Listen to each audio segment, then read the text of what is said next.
Good afternoon, everyone. Forbes, shrinking global grain supplies have little hope of replenishment until 2022. EU exports down. Bangladeshi carryover stocks, they're going to need some help. Food inflation over the year, and then add 18% in October. Feeder cattle up. Russian wheat exports down.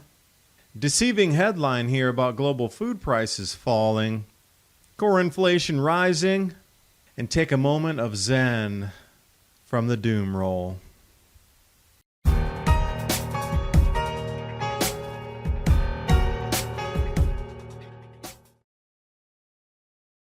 Inflation in the U.S. will climb between 6 and 9% by year's end, said Steve Hanke, who served on Ronald Reagan's Council of Economic Advisors.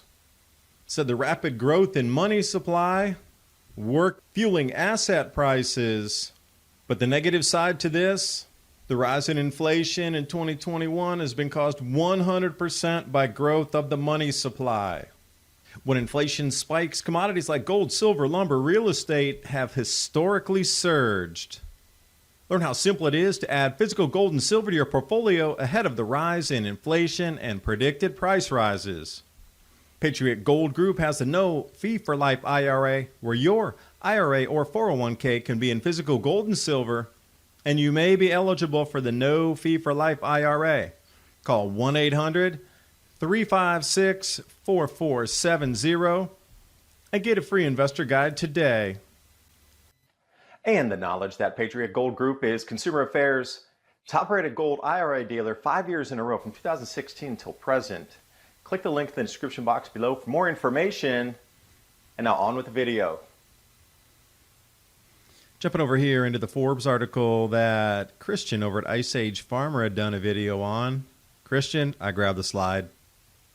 But I wanted to prove the point that this headline is indeed moving in the right direction, because released back in April, we should have some statistics by now to see whether it's moving correctly or not. So let's jump over to the EU, because this is all important.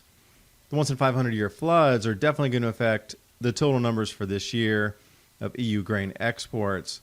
Now, up through the third week of July compared to the same time periods 2020, 2019 on the far right of the chart. What we're looking for is where it says export, the far left. But when you look at the common wheat, which is one of the most important exports, it's more than a 50% drop. And if we look at total wheat right in the center there, we see the exact same thing. But this is almost a 2/3 drop in exports since 2019. So what's going on?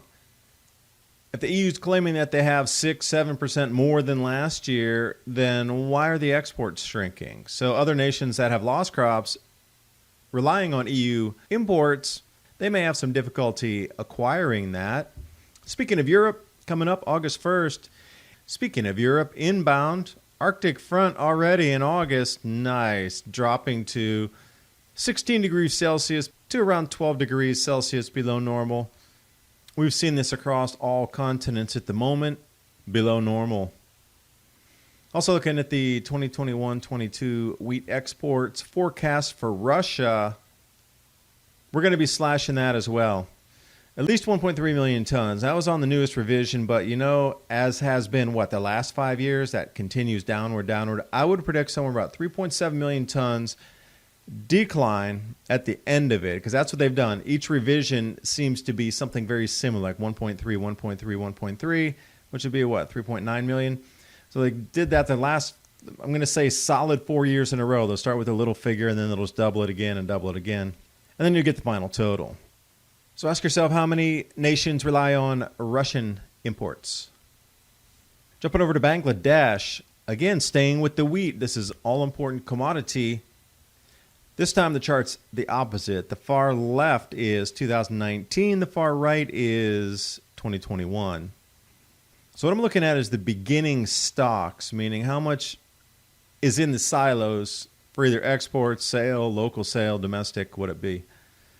And then at the very bottom, second red, the ending stocks. And it looks as if we're operating in the market year beginning to the 7th month here.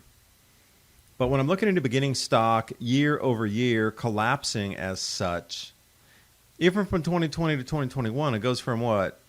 1.8 million tons down to 688,000 metric tons. That's a gigantic drop. And also the ending stocks as well, we see the same thing. It was at 1.98 million metric tons for the end stocks last year, and then the new post, 518,000 metric tons. That's a 75% decrease. Talk about massive hit to the supplies. Let's talk about inflation, May 2020 to May 2021. Now, remember the previous articles from grocery market CEOs talking about an 18% increase in food coming up in October. Well, just add another 18% on top of anything that you're seeing. I think coffee might go quite a bit higher because it was already up 20% in the last week, plus another 18% coming up in October. And these will be the minimal amounts that will increase. I don't see my wages rising that fast. Coffee. Let's stay on coffee for a second here. Look at the price jump. As I said, a 20% increase in a week takes us all the way back to 2014 super spike levels. And orange juice futures ticking upward. Won't be too long before it eclipses that all-time high in 2016. Now, things on four legs. Feeder cattle back up to highs not seen since 2016. And with the mega drought occurring out west, what's going to happen is an enormous amount of farmers are flooding the market right now with their cattle. So with the cattle flood in the market and still reaching these prices, something must be tremendously wrong. Usually when there's a flood of cattle into the market, the prices decrease, not increase. Now also this misleading headline here from the Food and Agricultural Organization of the United Nations Global Food Price Index. Now the numbers are correct. It stacks up correct. It's absolutely 100% correct. But the way that the headline's written, global food prices falling for the first time in a year. But wait, what's the overall trend since 2020? Up 40%, and they pick like a 2-second decrease in time and then put that as the headline. Anyway, let's just jump back to straight up inflation. Core, 8.3%. But if you've ever been buying anything in the store in the last few months, you know that is cotton candy and dream time for most. But with everything running away into hyperinflation in our lives, take a moment of zen. On the beach during the doomroll. On a North Korean food shortages facing the worst shortages in a decade. Now, if they're publicly saying that, you know it's probably a little bit different. Just saying. Just saying. On to Kazakhstan, limiting all exports of barley and wheat for animal feed and completely banning any exports of rye for at least 6 months because Kazakhstan extreme shortages of grains in the country to continue their animal husbandry operations as well as keeping the people happy at home because the food prices won't rise so much. Okay, this is the second country in the last month that has forbid all exports. There's no exports coming out of Kazakhstan, and Argentina suspended all beef and corn exports. So who's going to be the third country that says no more food from our country? Because there is going to be a third, and then a fourth, and then a fifth. So where are these other nations going to start buying their food from? Because they're sure not able to grow it. But don't worry, the octopus tentacles will be massaging us all the way through the transition, the great reset, food prices up, and looking at the Board of Governors of the Federal Reserve, the old design 100 notes and the new 100 notes. I'm wondering if there's a chip inside those since there's such a push to release so many of these hundreds. Digital scanner, read hundreds after you pull it out of the ATM with your debit card so it's tagged to you for your purchases. Perhaps. But notice the decline in $1 bills. The increase in 20s and the increase in the hundreds. Now this is all being printed in the first few months of the year here, 2021, with the most money printing ever.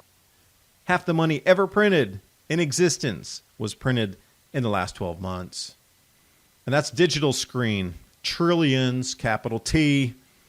Now, you know hyperinflation's inbound. Food prices are going to start skyrocketing. You might want to protect yourself, have some emergency foods around the house. My Patriot Supply and Adapt 2030, 3-month emergency food supply, 20-year shelf life, Mylar packed. My Patriot Supply also has 6-month and 1-year food supplies. Head over to foodwithadapt2030.com. That link's in the description box below. Thanks for watching. Hope you got something out of the video, and I'll see you next time.